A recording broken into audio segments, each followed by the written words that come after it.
This video is brought to you by the lovely sponsors below. Thank you so much for your support. Welcome, fellow masters. My name is Musaki from Kari Gurus, and it's time to climb. The Onsen in Setsubun has been taken over by the owners we all know and love, Shuten and Ibaraki Doji. We've been asked by a certain someone to come and help clear them out. Greetings and salutations, masters. I, Tomoe Gozen, am happy you came to my side as I requested. Those hooligans have ruined the onsen, and I need you to clear the little zerglings out from every floor. Zerglings? What? Never mind. You heard her right. We need to clear every floor. And how many floors is that? A whopping 100. Talk about leg day. There's no way we can clear this without getting tired. Don't worry. This is an onsen, Masaki. Rest your party at the bonfire and they'll be cleared of their weariness. Yeah, thanks a lot, Tomoe. Anyway, let's just jump into it. Setsubun is 100 floors tall, and every floor will have Shuten and Ibaraki's Oni friends on them. After every battle, your current party will become fatigued and need to be swapped out to clear it. Fatigue doesn't just go away though when swapped out. The debuff will last for 4 hours. It's a long time to wait. Luckily, we have an onsen here to rest in. Placing your fatigue units in the onsen will reduce the fatigue wait time by 50%. But if brought out any earlier than the allotted time, the fatigue resets back to 4 hours. Manage your time well. Now, don't get too excited. The dojis aren't dumb, and they set a boss on every 10 floors. And with no save point in sight, it's sure to catch those unaware off guard. Every 10 floors? Out of 100? That's 10 boss fights in total. Oh jeez, that's gonna be rough.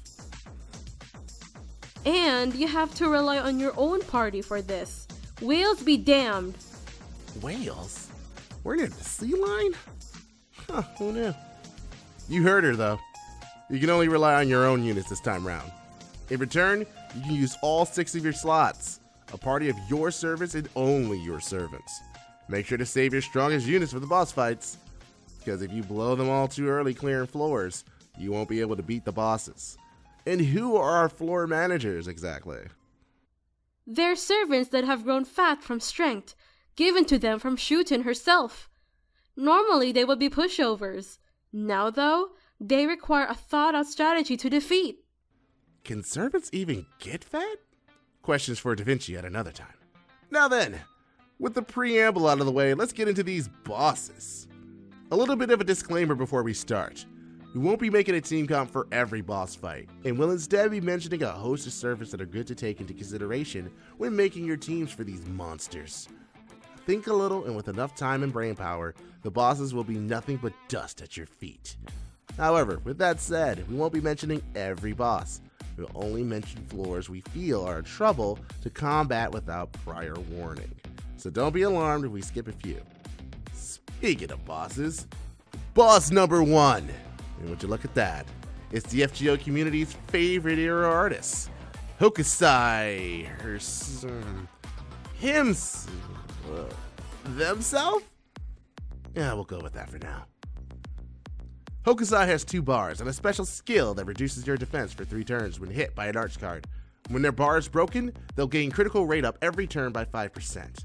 Their first bar is 86,680 HP, and their last HP bar is 130,020 HP. With Hokusai out of the way, a reward is granted to us. That's right. Every boss you defeat grants you a reward, ranging from materials to damaged craft essences to help you along the way, to even gold foes. These are things to keep in mind and to watch out for, fellow masters. I was always more of a Kojima fan than a Hokusai fan anyway. Yeah, same? And now we reach floor 30. Now we're greeted with... Is that Sherlock? Why? Huh? How? Well, here lies Sherlock, suave ruler of the bankrupt community. With 1 break bar, he can make this a long fight against the unprepared. When his bar breaks, he gains an unremovable buff that gives him a slew of things. He'll gain an attack, defense, and critical damage up at the end of every turn, all for 3 turns. These individual buffs can be removed, however. His first bar has 96,640 HP, and his last bar is 116,716 HP. It seems Sherlock forgot that nothing is true and everything is permitted. What a fight. And now we have the start of the difficulty spike with floor 40.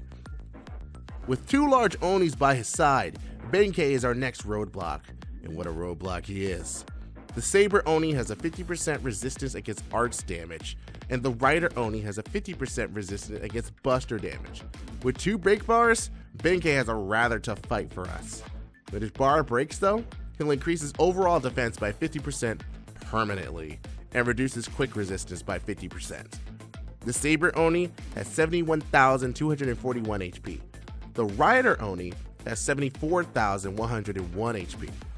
Benkei's first bar of health is 96,360 HP, and his last bar is 144,540 HP.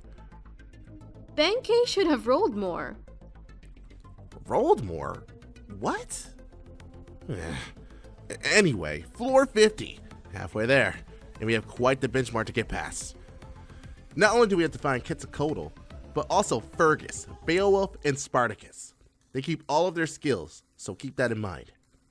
Quetz herself is the main boss with two break bars, and when broken, she'll apply a permanent and unremovable effect to everyone on the field, and to your backline. She'll apply a 10% Noble Phantasm generation increase, but also a 90% Noble Phantasm damage decrease. Oh boy, better think carefully on how you fight them, it seems. Beowulf has 70,137 HP. Spartacus has 108,600 HP. Fergus has 83,181 HP.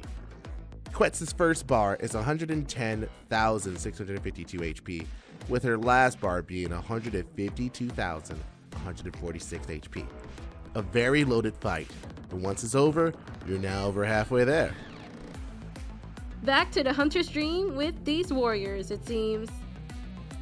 Now we reach floor 60. Feeling the burn. My calves are gonna look so great after this. And looky here, we have some femme fatales looking to look their best as well. Tamamo, Kiyohime, and Asakabihime are here to challenge us. Asakabihime will buff her allies' defense and increase their quick performance, while Tamamo will randomly raise the Noble Phantasm gauge of her party by 1 every turn. Tamamo is our main boss here, with 2 health bars. When her bar breaks, she clears all debuffs on herself. Kiyohime has 226,760 HP, and Asakabihime has 98,350 HP. Tamamo's first bar of health is 80,647 HP, while her last bar of health is 105,993 HP. This fight has a lot of potential to get out of control, so make a game plan ahead of time for how you want to tackle it. Seems these Project Divas were looking for their love live in the sunshine. It's cause Tamamo is the sun. I get it. Where are we now? Oh yeah, floor 80. And it seems like this time we have a big party ahead. Emiya, Tawara Tota, Boudica, Parvati, and MHXA are here to greet us. And this fight will be a bit of a doozy. Emiya's our boss, so he has the break bar. When broken, he clears all buffs from everyone, even his team. Tawara Tota has 82,177 HP. Boudica has 93,975 HP. Parvati has 86,144 HP. And MHXA has 75,144 HP. Emiya's first bar of health is 80,887 HP, while his last HP bar is 107,850 HP. Only 2 boss fights left. And the party wiped, leaving 3,046 gil behind. Gil? Not like Gilgamesh. Like fish? Well, Emiya is a chef, so I guess he can have fish gills on him. Though that's a bit gross. Anyway, floor 90, our first perpetrator, Ibaraki.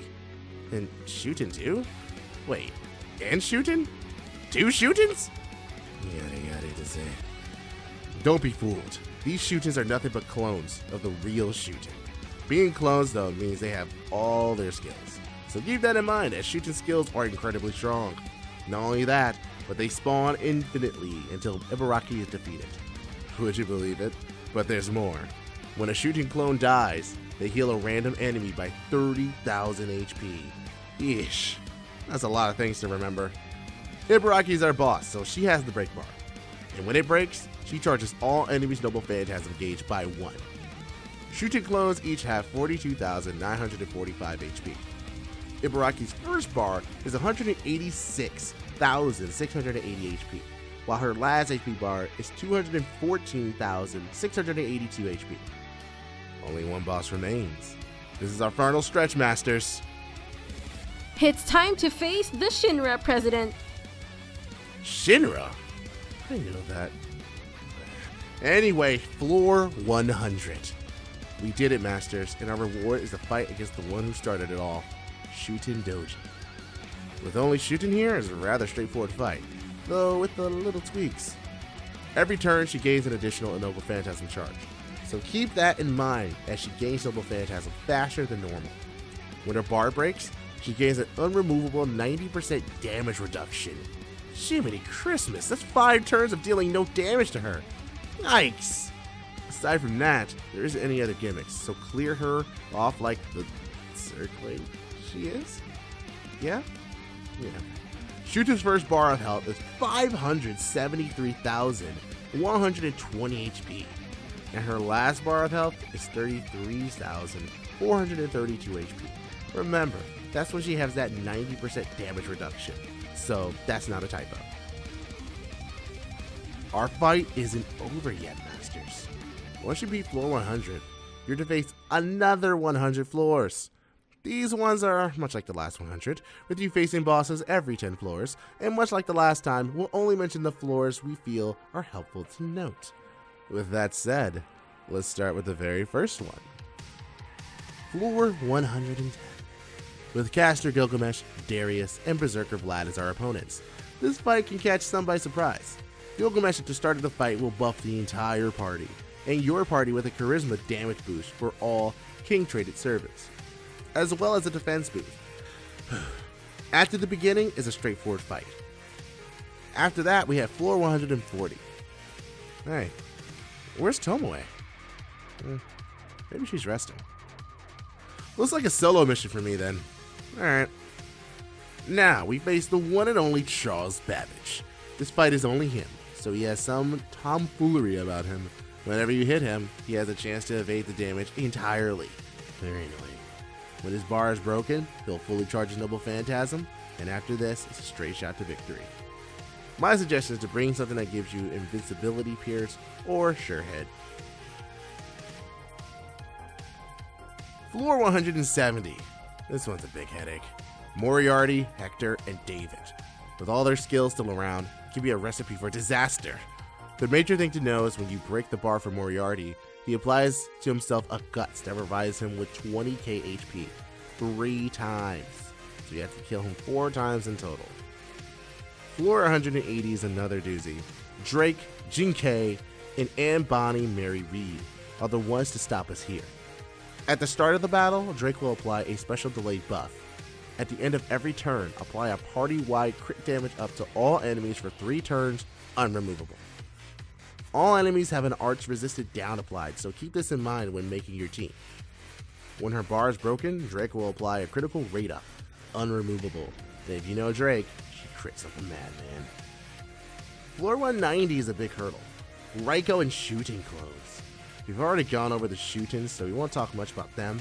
Raiko, however, will use a special action to kill a Shootin to restore her HP, without using her turn, so keep that in mind. When her bar breaks though, Raiko will remove any buff on a servant she attacks for the rest of the battle. Floor 200 with the biggest, baddest boy of all. Sakata Kintoki is here to play. With 3 bars of health, he's truly a fight to take seriously from the beginning. At the start of the battle, Kintoki will apply a permanent unremovable Invincibility Pierce, so no matter what, he's going to hit you, and this is big. It can possibly change any plans on teams you have going in. After breaking his first bar, he claims all buffs aside from his Invincibility Pierce on himself. When you break his second bar, he cleanses all debuffs. Watch out though. Once his second bar is broken, he'll start spamming his battery and Noble Phantasm damage buff till he hits you with everything he has. If he can survive that one attack, he goes back to normal. Finish him to end the last floor fight. And then we have the big one. The large kahuna, the big bonanza. That's right, I'm talking about the challenge quest. Oh, you thought the last 100 floors were challenging enough? Well, think again, my friend. We are fighting shooting this time, nor Kentucky. This time we're fighting... Me!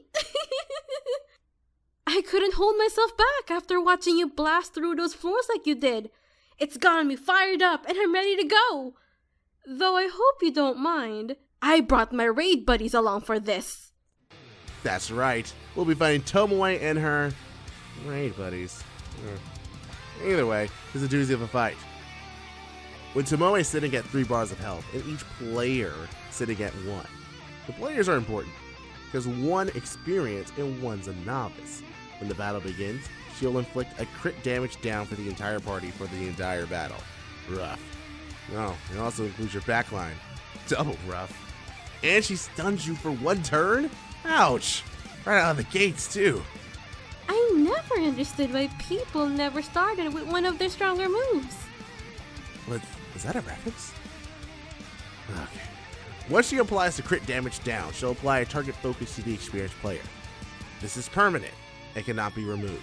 You have to kill him, or use an AoE attack to hope to damage Tomoe.